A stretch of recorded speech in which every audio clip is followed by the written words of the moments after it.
Hello everybody and welcome to my channel, The Real Super Sam. Today I will be reviewing Spider-Man the Animated Series Episode 2, Sting of the Scorpion. So first off, Happy New Year to everybody. I have a feeling 2018 will be the best year for superhero comic book fans like me. Spider-Man PS4, Avengers 3, the Fantastic Four X-Men deal, maybe a new Superman Batman game, the Telltale Batman 2 finale. Anyway, on my gaming channel, Super Sam, we hit more than 50 subscribers, so thank you all for that. This channel I plan to still work on reviews and such. Anyway, on with the review. This episode introduced Mac Gargan, aka the Scorpion, one of Spider-Man's first enemies, and, at that time, the deadliest. He was one of the first villains to defeat Spider-Man, next to Dr. Octopus, with him being in the end credits of the new movie Spider-Man Homecoming. Giving him a look soon seemed like a no-brainer, so I put Batman the Animated Series on hold for a while. Scorpion is a Spider-Man villain who I think is great, maybe even in my top 10. Actually, he would be, but he just isn't used enough in the comics, and even in the shows. The animated 90s series was an exception, and Scorpion was in almost every season, and he was perfect in my opinion, especially in this episode. He was voiced by Martin Landau. Fights between him and the Wallcrawler were standouts, and Spider-Man in this episode made some of the most memorable jokes for me when I was a kid. The episode starts off with Peter Parker walking home Felicia Hardy, which this episode is the episode that she first appears. Peter asks her if they can be boyfriend and girlfriend. He notices something following them. Peter ditches Felicia to turn into Spider-Man and go after him. While keeping his eye on him, a robbery happens and Spider-Man loses the guy and chases the thieves. This lighting in the picture is really good. Some of the best lighting in the show. I mention this because of the first episode where I said about the lighting in the end of the episode, all worries were gone here. This moment has some of the most funny lines Spider-Man has told when he captures a criminal and says, "It's not nice to rob banks in Mr. Spider-Man's neighborhood. Can you say, I'm going to jail? Lol." Another one is when he is hanging upside down, an iconic Spider-Man pose.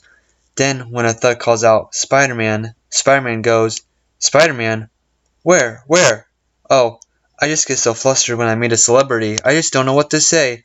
He then takes them all out, and Spider-Man comedically is more on point in this episode, more funny than the last.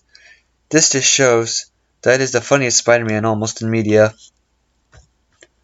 Spider-Man the next day at the Bugle finds out that J. Jonah Jameson had hired Mac Gargan to spy on Peter Parker to see how he is the only one getting Spider-Man photos.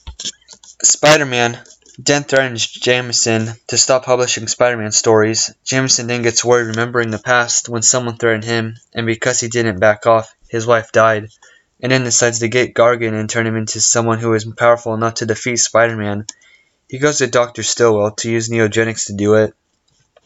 Yes, the neogenic recombinator back from the first episode with the lizard, except this time Mac Gargan is being fused with Scorpion DNA because, explained by Stillwell, a scorpion is the natural predator of a spider.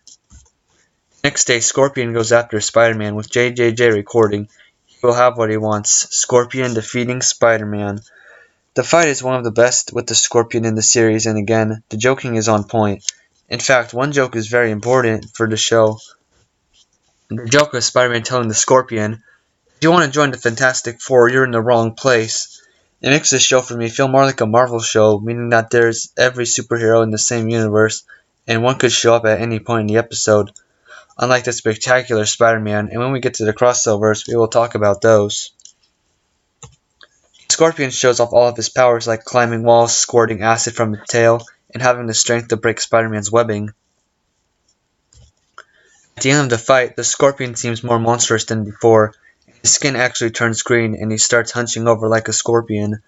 Before he finishes Spider-Man, he sees his reflection in the water and sees that he is turning into an actual scorpion, kind of like Dr. Connors turning into an actual lizard. That is an interesting idea, turning Mac Gargan into an actual man-scorpion, instead of just some guy in a fancy suit. I'm glad it was just in this episode though, as I don't think I would have enjoyed seeing him so much if he was just explained as a monster with no feelings. Mac Gargan then captures Jameson because he wants revenge. He brings him to the Oscorp nuclear power plant to cure himself with the radiation there. Jameson informs the Scorpion that of the if the compound gets destroyed, New York will be destroyed by the radiation also. The Scorpion then exclaims that he doesn't care as long as he gets what he wants.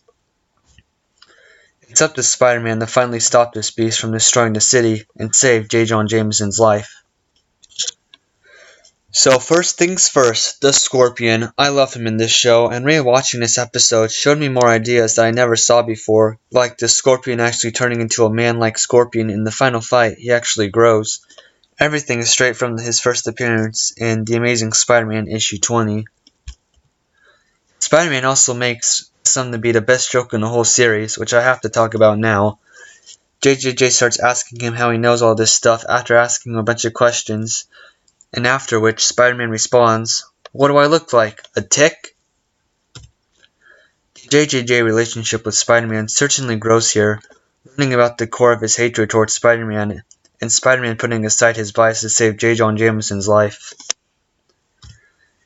There's some great Spider-Man imagery here, like the final shot with Spider-Man looming over Peter Parker, resembling The Amazing Spider-Man issue 50. So, if there was anything else to say about this episode, it is short, and I would watch it myself. I liked this episode more than the first one, and Scorpion was a better villain than the Lizard, I say. This series had 2 green villains in a row. That always stood out to me. I like how Jameson's character is more interesting now. Even in the movies, they never told this side of his hatred towards Spider-Man. Spider-Man is represented almost perfectly.